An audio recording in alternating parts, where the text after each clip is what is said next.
But I'm happy and proud to welcome Aina Gallego to this second event of a series of lectures given here at CEU, the so-called lecture series. There was one already on internet voting in Estonia, which we had last year, and there will be hopefully many more in the months and years to come. And the topic that Aina is going to talk about, social inequalities and political inequalities, is in fact right at the heart of the mission or the analytic focus of that center. While Aina, as you will later more in-depth explain, will not, or not explicitly does connect this topic of political inequality to the concept, so to speak, of the quality of democracy or the imperfections of democracy. That's something we do, and I think that's not too far a stretch to say that if there is in fact inequality in political participation, then something is wrong, probably speaking, at the heart of democracy, because there cannot be, I mean, normatively speaking, democracy is different from any other political system simply because it allows any citizen to participate in the political process. But if they don't, then we have a problem. And what we know so far is that no single democracy, real existing democracy, does in fact fulfill this normative criterion. And some of them deviate quite far from it, so there's a lot of inequality. But we seem to know very little, and I'm very happy that you agreed to accept our invitation here, because among the few who investigate this topic, and I myself, with the help of many now at the center, we try to investigate similar questions. I must say I'm puzzled and surprised at how little this is investigated. So we have, in other words, a leading scholar here on this topic, and I'm very much looking forward to what you will tell us. We will have many questions, and all in all we have probably 100 minutes, and you take for your presentation as long as you need. I probably should also say something about yourself, but everything I forget you should just add yourself. So you hold a PhD from the Autonoma, Universidad Autonoma de Barcelona, that you graduated a year ago, and now, oh, not even 3 months ago, so congratulations still. And you now are teaching at this university. You went to several different places. I just realized or heard from you before, even in Leipzig, but you also were at the Center for Democracy Studies, I think, or is it Center of Democracy in Irvine, which is a partner institution of DISC as well. So, and you have published extensively on and around that topic of political participation and inequality in political participation, also with a focus which I think is very interesting and links to the first topic, or the topic of the first DISC lecture, on the impact of online participation, or participation stimulated through new media. So I leave it at this and open the floor for your presentation, and once again thanks for coming.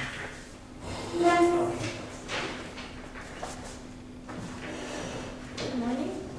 So my name is Aina, and so as Karsten explained, I have recently completed my PhD. What I'm going to present today draws on a chapter of my dissertation, but I try to think a little bit more about this topic, and I did new analysis with new data, because I'm not yet quite satisfied with the results. So if you can help me so in enhancing the research and giving ideas, I will be very grateful. The topic of the talk is the impact of the level of social inequality in a country on political inequalities in this country. So here is the outline of the presentation, where I will first review the general topic, the case for the reinforcement effects between both kinds of inequality, the case for the negative relationship. For some authors, more inequality should more social inequality should lead to less political inequality. and then I will present the data and the results of the analysis. Political inequality refers to the extent to which citizens have an equal amount of influence in the selection of government and in governmental decisions. This one would be, for example, Sidney Verba's definition of political equality. So, as Karsten also mentioned, one of the most important principles in a democracy is that the preferences and interests of all citizens are taken into account equally in the political process. The commitment of democracies as a system with this principle or ideal is expressed in such concepts as one person, one vote, equality before the law, or equal rights or equal political rights. So equal political activity is at the so it's a core concept or a core part of political equality. For the amount of each individual influence on the government to be equal, it's not enough that that everyone is given the right to vote. One could argue that it's also necessary that all kinds of citizens have the same probability or are equally likely to vote, so to exercise this equal right. However, we know that the idea of equal influence and participation on government in government is violated because in most countries, some kinds of citizens, this is the socially disadvantaged, participate in politics less frequently than people who are in a better social position. So this is the basic normative problem that is the object of this study. The second step is that we need to ask ourselves what is the cause of political inequality. And there's a common supposition in the literature that there is a relationship between the levels of social and political inequality. This supposition, however, is largely untested. So there are some analyses in the United States, any kind of question, probably you will find an analysis there, but very few work on this topic cross-nationally. So this topic is also important because today we are faced with growing social inequality in most advanced industrial democracies.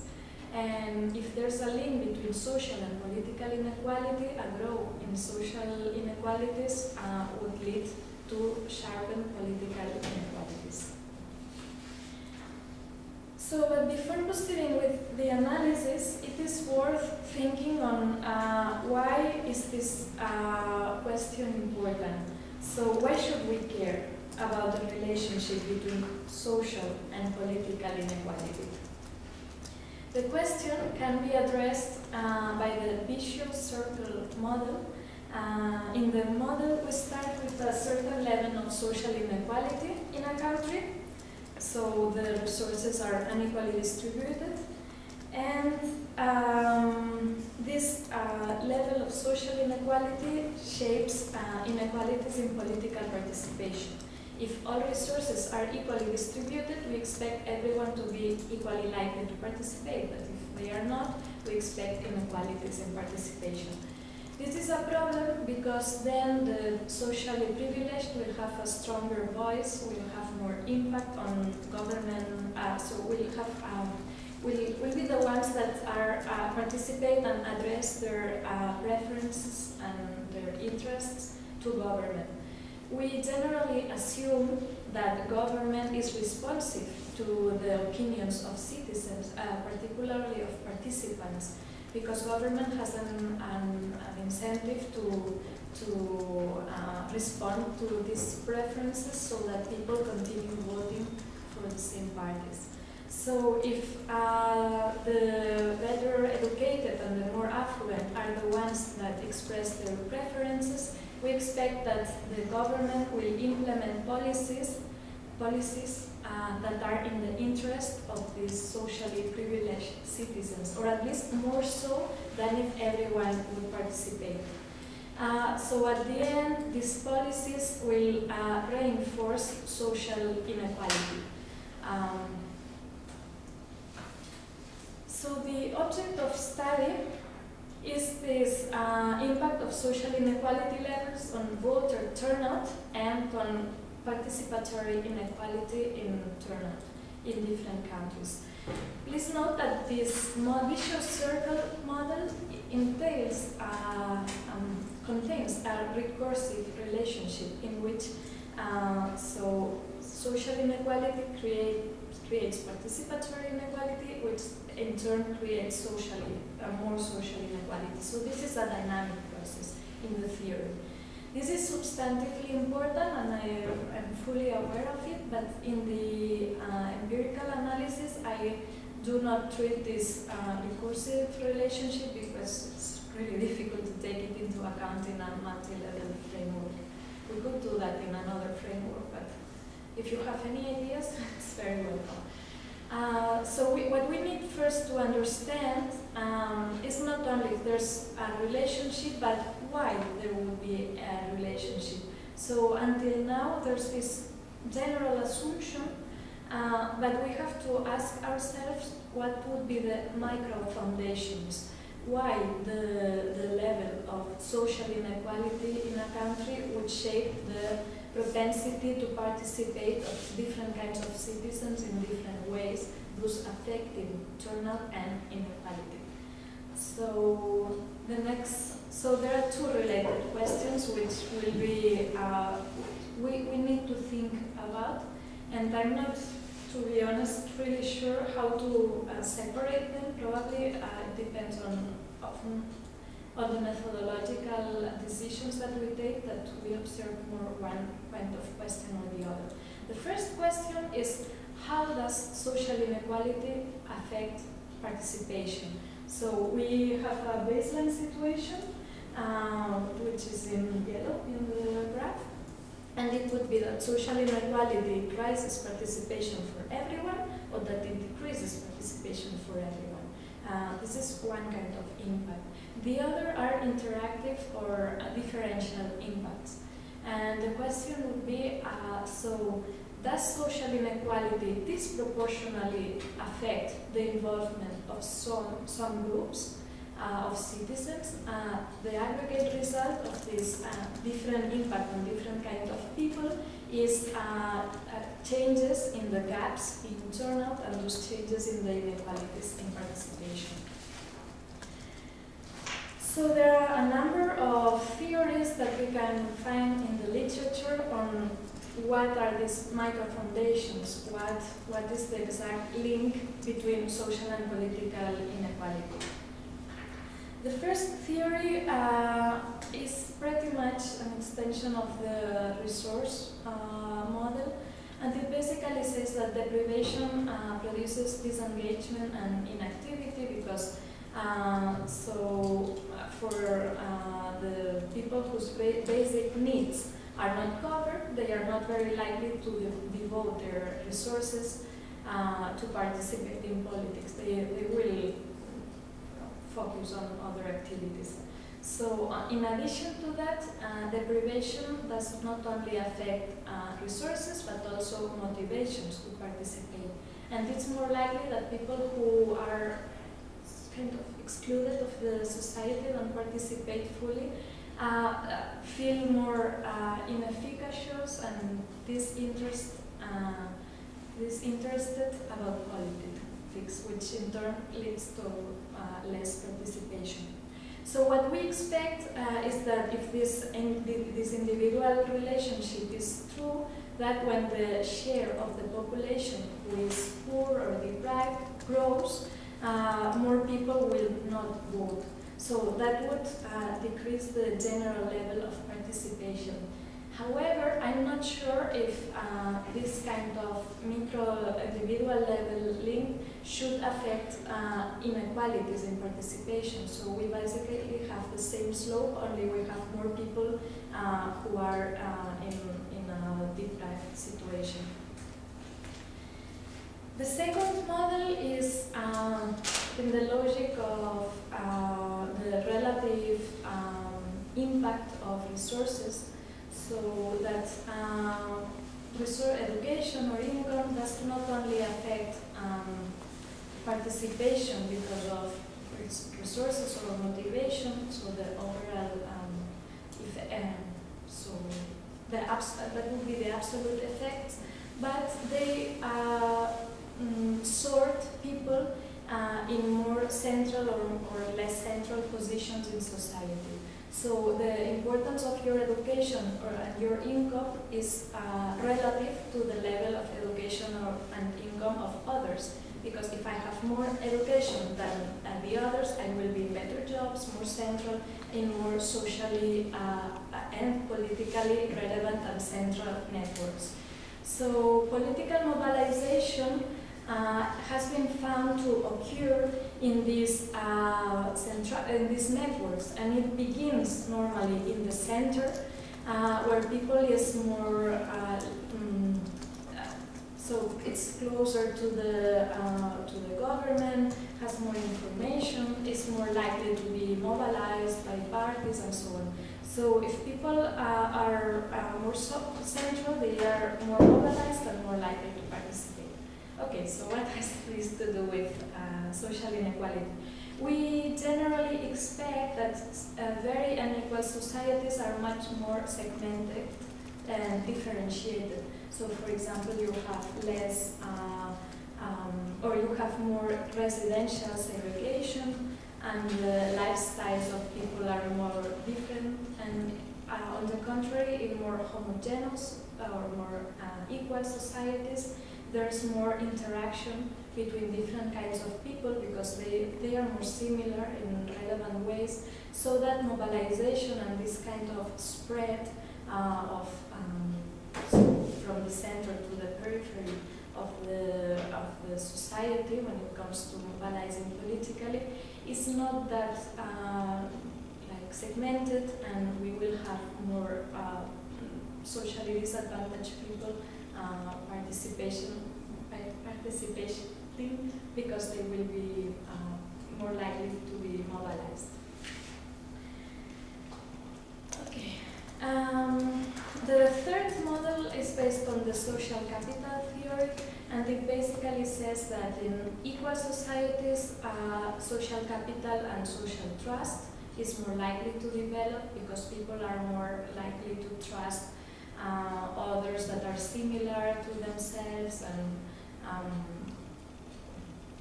and who are more homogeneous in relevant terms such as race, ethnicity, but also class. People also in this kind of high social capital context are more willing to engage in community-oriented behavior and to overcome collective action problems. That would be one of the effects of social capital, and voting is one of these collective action problems. So people in high social capital places should be more likely to vote. So if we have more social inequality, we expect less social capital, and this produces less participation. On top of this, in a very trusting society, we expect that social capital is more important for the participation of the of the socially disadvantaged, because they are more likely to need this kind of motivational help for participation. So according to this theory, we should also find an impact of decreased social capital on political inequality. The last theory is that the economic power can more easily be turned into political power in unequal societies. The rationale is that when power is very concentrated, economic power in a very socially unequal society, it's much more easier for these elites to coordinate and to pursue their interests, also by many means, by cultural means, by economic means, but also by political means. So if the elites are very concentrate many resources, they will have it easier to affect the formation of and policies of political parties and so on. So on the contrary, the less privileged in very unequal societies will have very few resources, and they can also observe that it's very difficult to counteract this elitist activity unless it's by revolutionary means, for example, and so they have a few incentives to participate. So in this context, we would expect that economic power, the concentration of economic power leads to more political inequalities.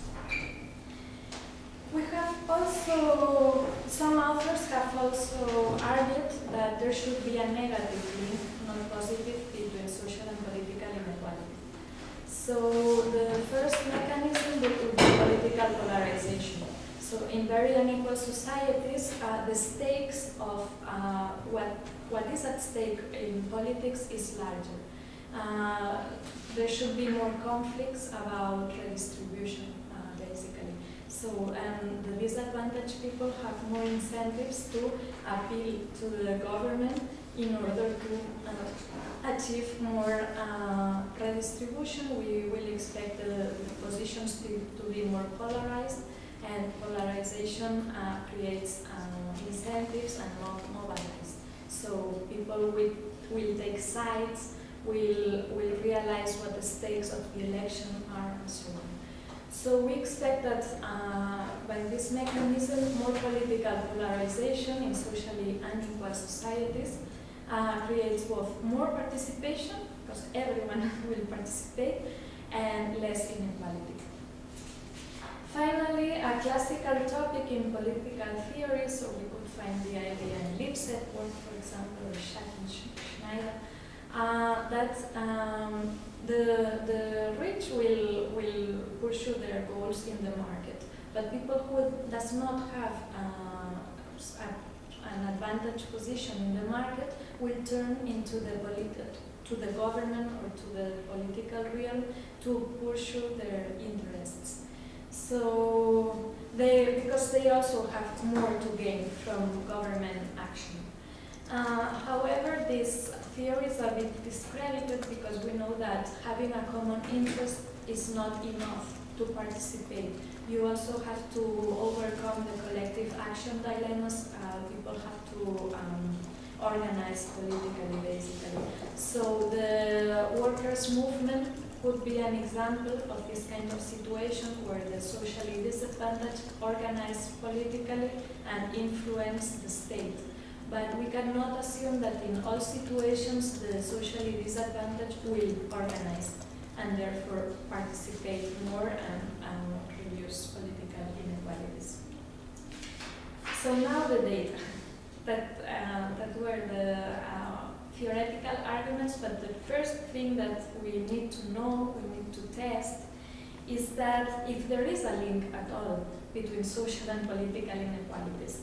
And I'm afraid the empirical work until now it just goes far. So, because if there's no link, it makes no sense testing what is the pathway. I have created two new data sets for today in order to test this hypothesis that there's a link between social and political inequality. So there are two kinds of data: the individual level, people vote or are educated and so on, so this is an attribute of the individual, and social inequality is basically an attribute of the context. So here context is operationalized at the country level. At the individual level, I have collected data from the European Social Survey and the comparative study of electoral systems. Only one survey per per country, even if we could, I don't like the approach of having many country years. At the contextual level, I have the operationalization of social inequality is by two alternative measures, the Gini index and the poverty line, which are two ways of looking at inequality. As the number of second-level units or countries is very reduced, I have done all the analysis separately for Gini index and poverty. So one reason is that they are correlated, of course, and the second is that we don't have enough second-level units that would be too demanding for the models. So, multi-level models.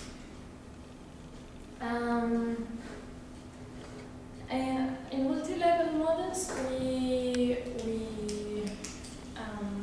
create, there are two kinds of equations. At the first level, which in this case corresponds to the individual level, we model voter turnout as a function of some individual characteristics such as age, income, and education. I do not control for attitudes or other kind of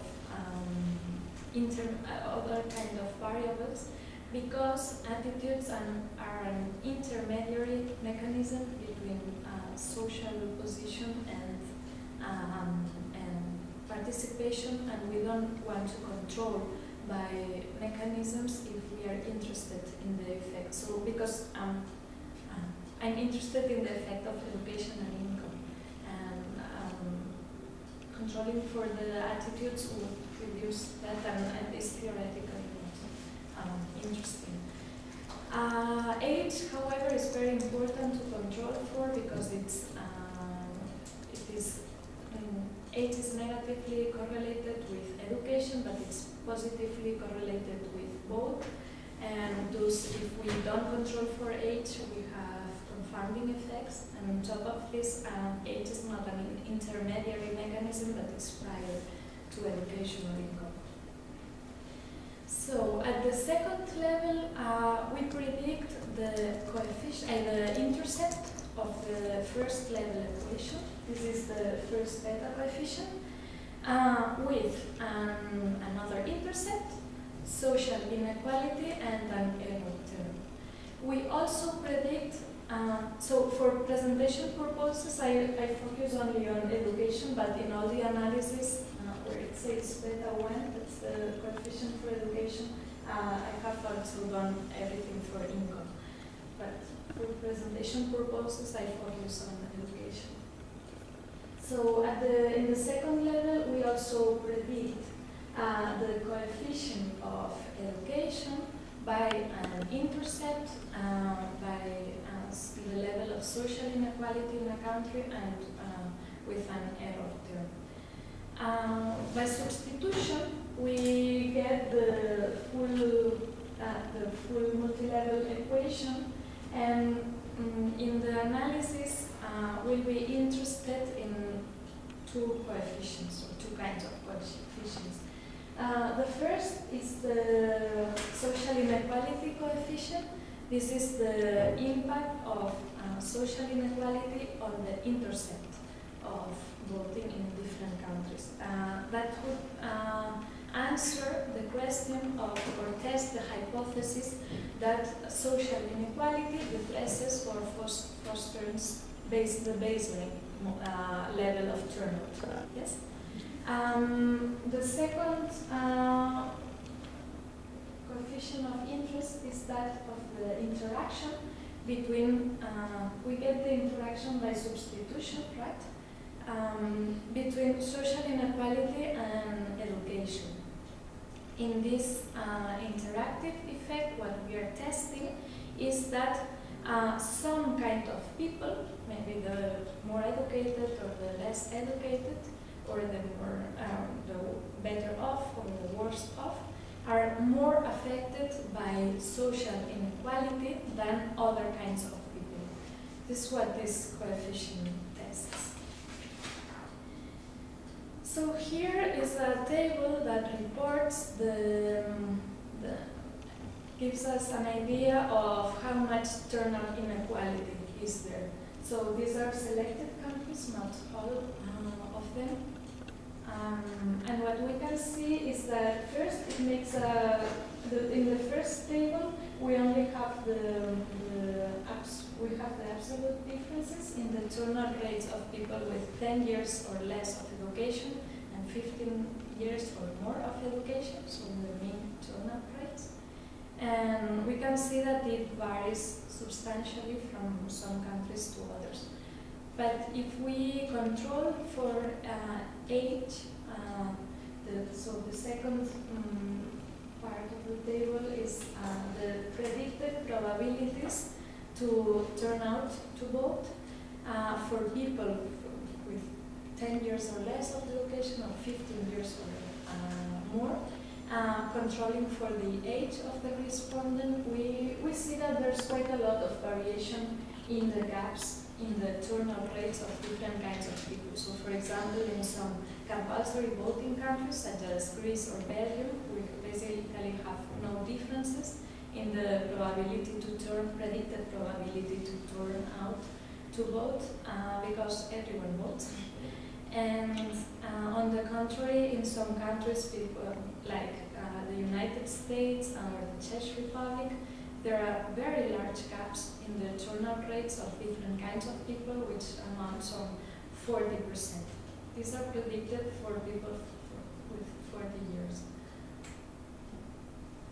So what is the year that we are looking at? In which year was that?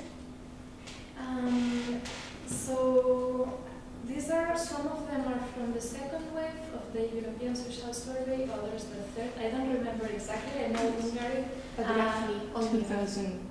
Between 2004 and 2006 or so. I know the Hungarian is for the second wave of the comparative study of electoral systems. Sorry, questions. So these are not just simple cross-tabulations, so you haven't just counted the averages of these people who were 40 years and older and had little education. You just looked at the data set. So that's what you mean when you say predicted. Yeah, the first one is simple cross-tabulation. Yes. The second one is a logic, so is this model. The first level model, yes, run for every country and then predicting the probability. So turning the logic coefficients into predicted probabilities, because logics are not. Yeah. So another way of looking at the inequalities is with the logic coefficients, which are a summary measure of, or can be seen as a summary measure of inequality, which somehow controls for the ceiling effects in turnout. What we see again is that there's some variation. So in some countries the logic coefficients are not significant. These are mostly compulsory voting countries again. And then in others we have variation.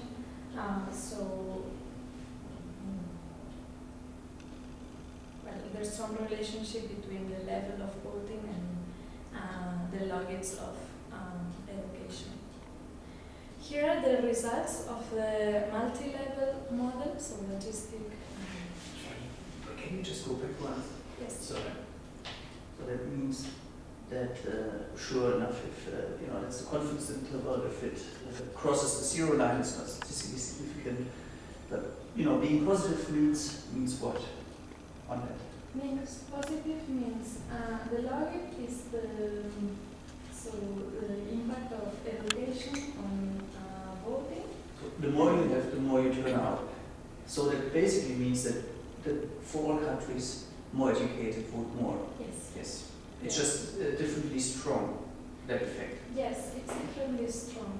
The problem with the logics is that there's no clear translation between the strength of the logic and the actual turnout gaps, because the impact of the logic depends on turnout rates. So for example, in Germany, we have a very large logic which is partially due to the differences in turnout rates between East and West Germany. But as turnout rate is very high, the actual gaps are not that large.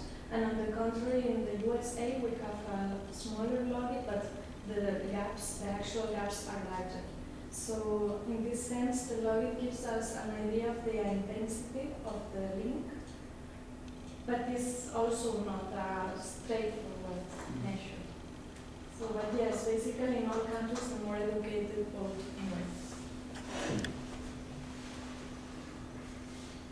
So, the results of the multi-level analysis, in multi-level we can specify the errors of,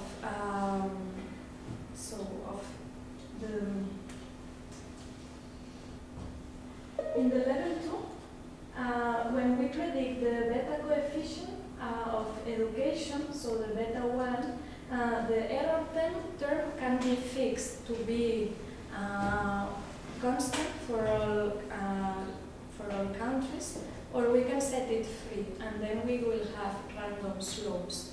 So we can run the regressions with fixed slopes or random slopes. The random slopes are probably for our theoretical question more adequate because we are interested in the variation in the impact of education and income on voting, but they are a much more demanding model. So statistically, it's much more difficult to get statistically significant results, especially when you have so few countries as in this analysis. So all the models are the same. So the first two are with fixed effects for these slopes of education and income. And and in the first one, the focus is on poverty, and the second one is on the Gini index. The two last columns are with random slopes, and what we can see is that the coefficients of interest are the effect of poverty and the Gini index on the one side on the intercepts, so on turnout rates, and it's these coefficients, poverty and Gini. They are not non-significant. So this is telling us that poverty and the Gini index does not have an effect on the baseline turnout.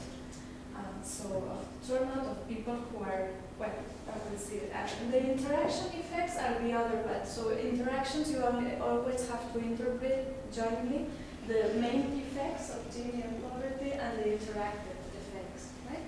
So the interactions, what we can see is that there's a small negative interaction between income and education and social inequality.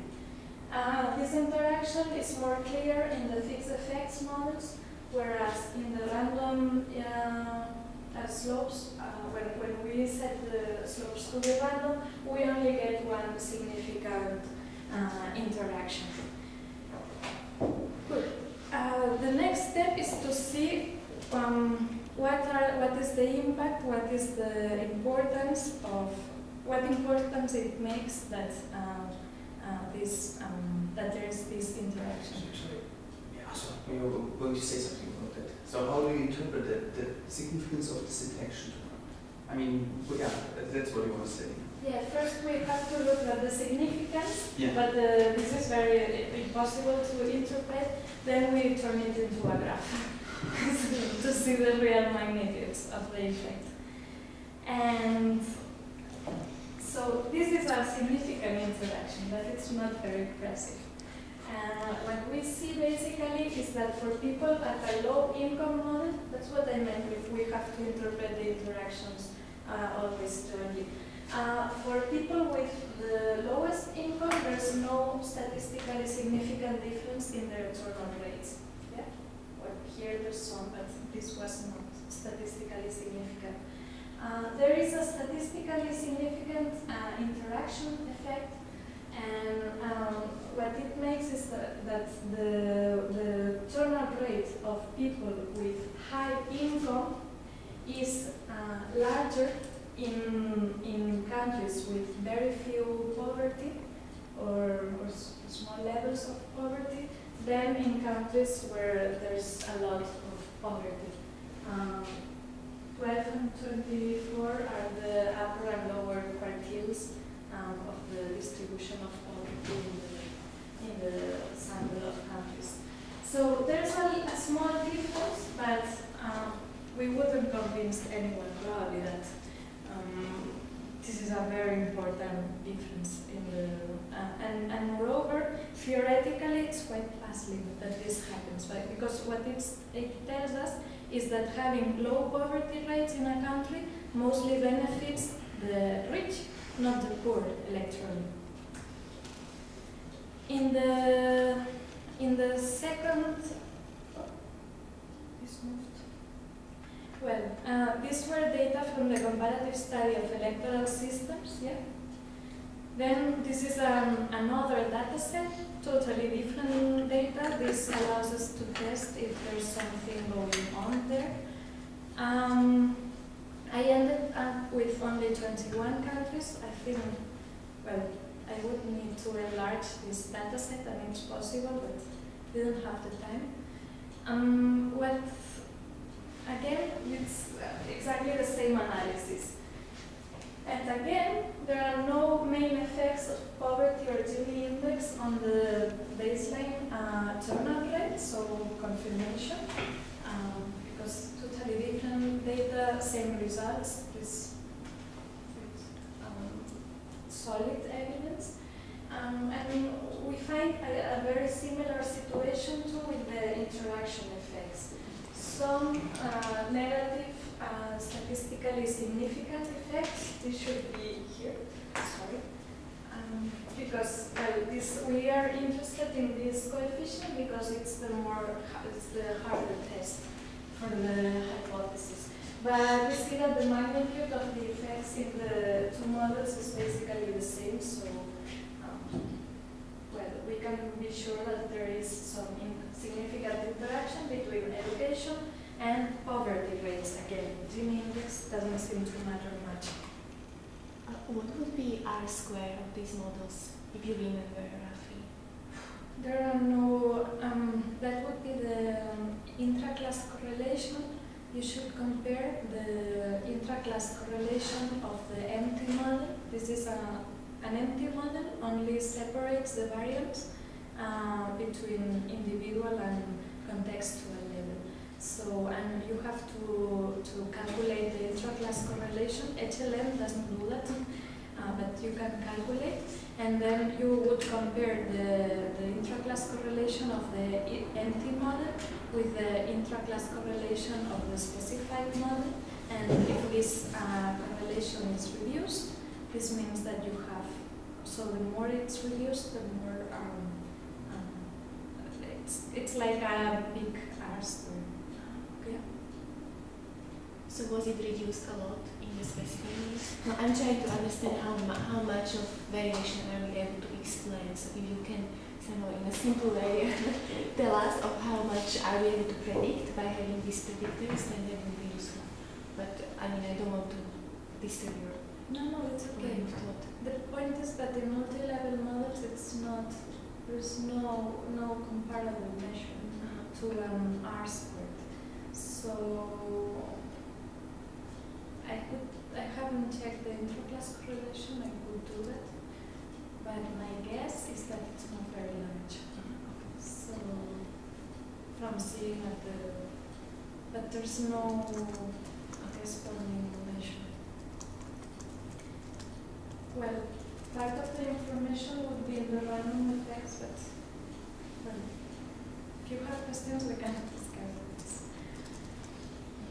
This would be again the predicted probabilities of this European Social Survey data. And we have basically the same pattern as in the comparative study of electoral systems. This is funny. So these are different countries. Some are the same, but some are different. Different data, we have exactly the same. So no difference for people with 6 or less years of education, and we have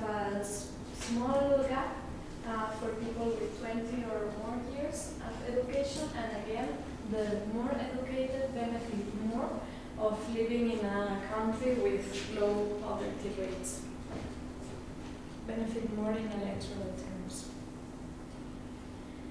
So to conclude, the results of the analysis are basically that there is no relationship between social inequality and voter turnout, this baseline model, and that there is a very weak relationship between social inequality and unequal participation, so by this interactive effect. So what I'm thinking now, this replicates basically what my findings in my dissertation. I repeated all the analysis with more data, with 2 datasets and so on. I got the same. And I'm puzzled of why this would be the case. So there are several possibilities. I would like to discuss with you what you think about that. The first one is that there's no relationship between social and political inequality. All the theoretical models are wrong, and there's no relationship.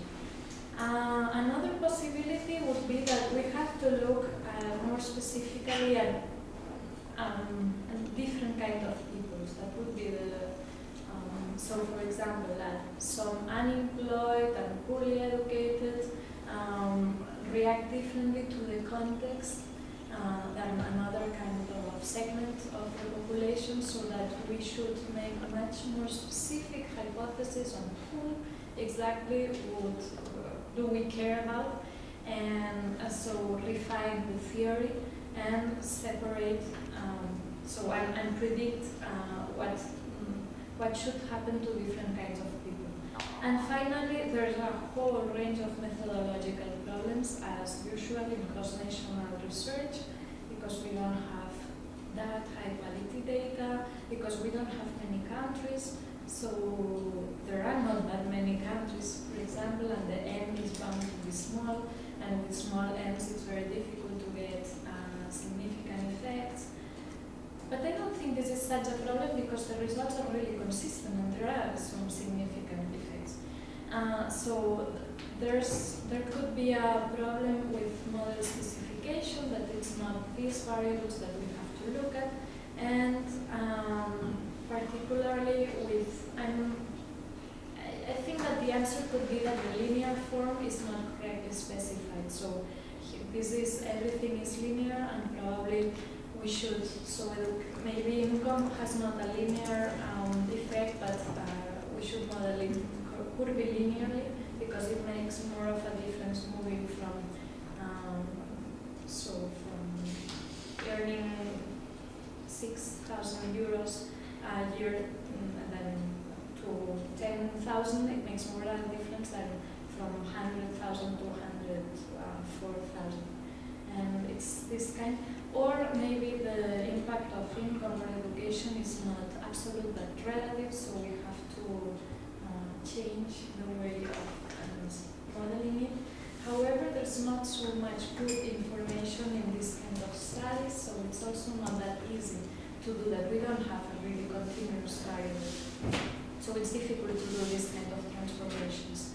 So for future research, my first question, if it's worth continuing in this path, because the results are not very